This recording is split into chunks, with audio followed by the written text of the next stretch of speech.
Hello বন্ধুরা, চিংড়ি মাছ দিয়ে কুমড়ো পাতা কী করে করব একটু দেখুন। এই যে বাড়িতেই আমার কুমড়ো গাছ আছে, এই কুমড়ো পাতা আমি কাটছি।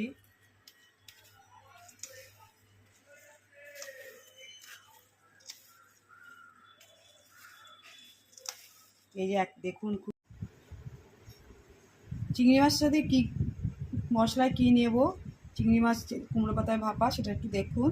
এই যে টমেটো নিয়েছি, কাঁচা লঙ্কা নিয়েছি, ধনে নিয়েছি, জিরে নিয়েছি, পোস্ত নিয়েছি, গোলমরিচ নিয়েছি, আর একটু কালো সর্ষে নিয়েছি। এবার এটাকে মিক্সিতে গ্রাইন্ড করে নেব।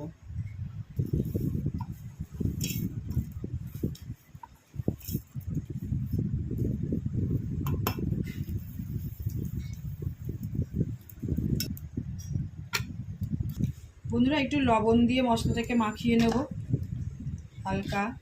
এবার একটু হলুদ দেব, তারপরে সর্ষের তেল দেব,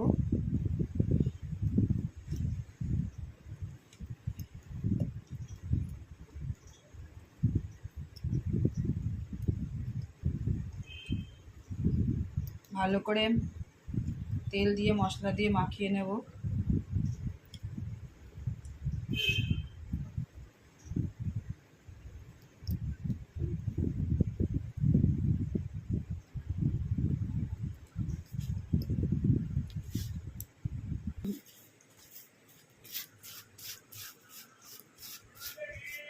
পাতার উপরে আমি একটু তেল লাগিয়ে নিলাম।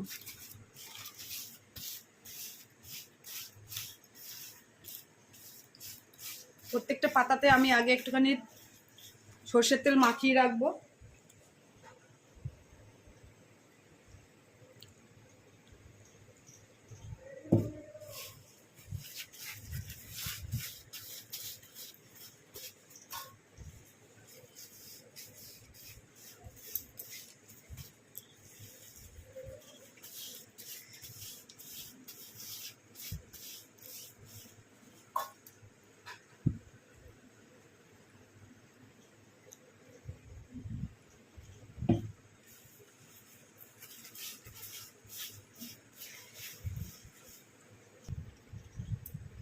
এবার দেখুন আমি চিংড়ি মাছটাকে দেব, লবণ হলুদ মাখিয়ে রাখা চিংড়ি মাছ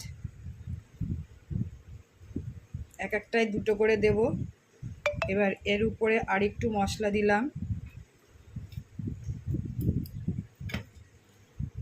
এর উপরে একটু সর্ষের তেল ছড়িয়ে দিলাম।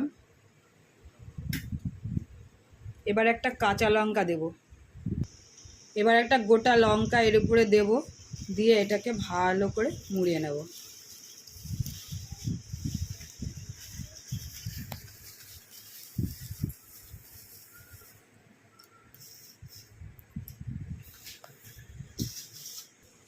এবার এটাকে আমি টুথপিক দিয়ে আটকে দিলাম। এই যে দেখুন। তারপরে আর একটা নিলাম, প্রত্যেকটা পাতায় আমি আগে তেল দিয়ে নিয়েছিলাম। এবার চিংড়ি মাছ দেব,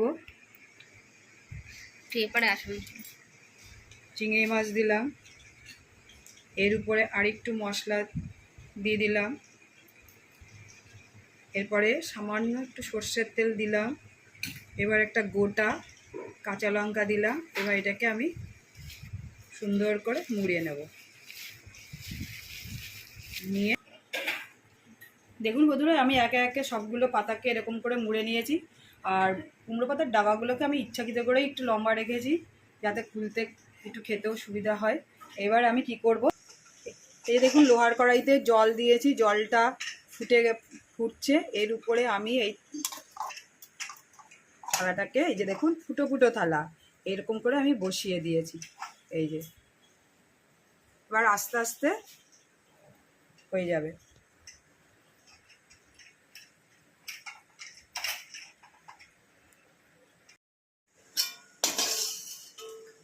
বন্ধুরা দেখুন, আমি এবার একটু স্কিপ করে গিয়েছিলাম, আমি ঢেকে দিয়েছিলাম। এবার ঢাকনাটাকে তুলে দেব।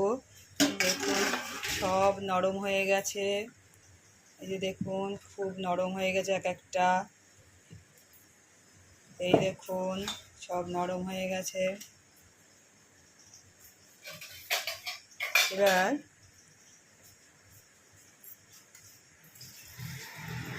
এটাকে আমি অনেকে একটু তেলে ভেজেও নেয়, কিন্তু আমি তেলে ভাজবো না। এরকম করে খুলেই এই পাতার একটা আলাদা গন্ধ, সেটা গরম ভাতে একদম দারুণ লাগে। এবার গ্যাস বন্ধ করে দেবো। দেখুন নরম সব সফট হয়ে গেছে, তুলতুলে হয়ে গেছে। দেখুন একটা একটা করে দেখাই, এগুলো সব নরম হয়ে গেছে। এই যে দেখুন এই যে নরম হয়ে গেছে। এই পাতা শুদ্ধই মেখে গরম গরম ভাতে অসাধারণ লাগে। ভিডিওটি যদি ভালো লেগে থাকে লাইক শেয়ার কমেন্টস করবেন।